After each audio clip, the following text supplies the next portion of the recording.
Okay, so this morning I'm going to start you guys off with a little midge pattern I call the red tail midge. A little while back, a friend of my dad's, Webb Myers, sent me a ton of tying materials. And in sifting through them, I found bunches of different colors of feathers, and I was kind of trying to come up with some ideas on how I could use some of those feathers.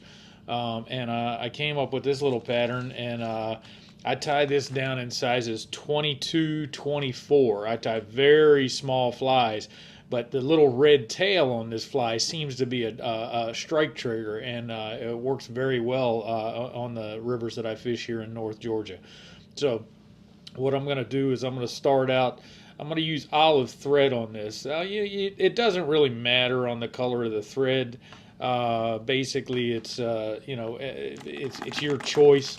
I experiment sometimes because I tie the dubbing on so sparse that a lot of times it will the thread color will bleed through the dubbing color, and that little olive tinge on the gray that I'm going to use on this feather on this fly tend to complement one another.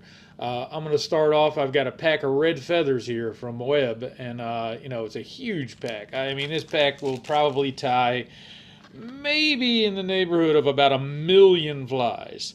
So anyway, what I'm going to do is I've taken just a little tip of one of the feathers and I've pulled it off.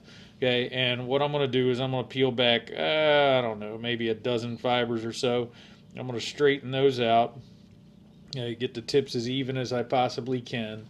Okay, and then I'm just going to peel that little bit right off. Okay, then I'm going to come in and I'm going to, it's not really, there we go, straighten those out a little bit. So I'm going to say get the tips as even as you can. There we go. It looks a little bit better. Okay, and then I'm going to basically just take and I'm going to tie on a tail. It's about the length of the hook shank. Okay. What I'll do is I'll take and I'll go over one time, twice. Okay, and then I'll try and pull that to length, just because it's going to be a little bit short. There we go. Perfect. Okay. Then I'm going to come up the fly. Okay, and I'll cut my tail off, or I'll cut the tips of those feathers off. Okay. Then I'm going to come in and I'm going to rib this with silver wire. Okay. So I'm going to come in and I'm going to catch my silver wire on the side of the hook. Okay.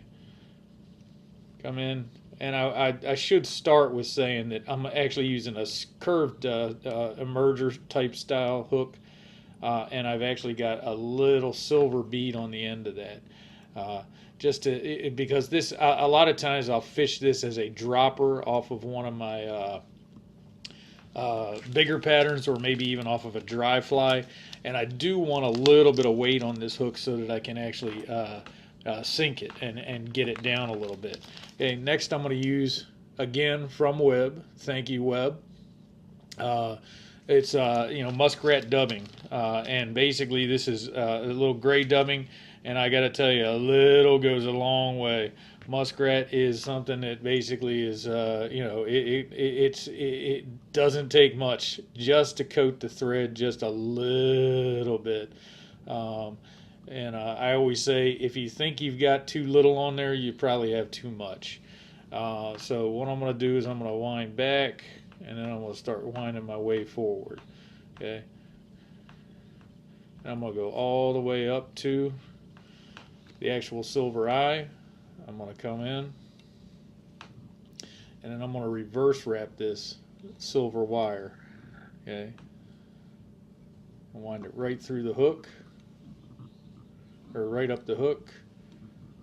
Give myself a little bit of segmentation.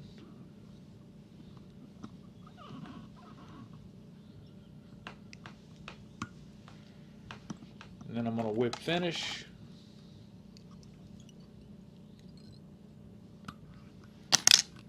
And I've got myself a little red tail midge. This fly, I promise you, will catch you a ton of fish. It's very simple, very few materials on it, but the little red tail on there will absolutely trigger strikes. Oops. get that up there again for you so you can see. There you go. Red tail midge. Size 22 right there.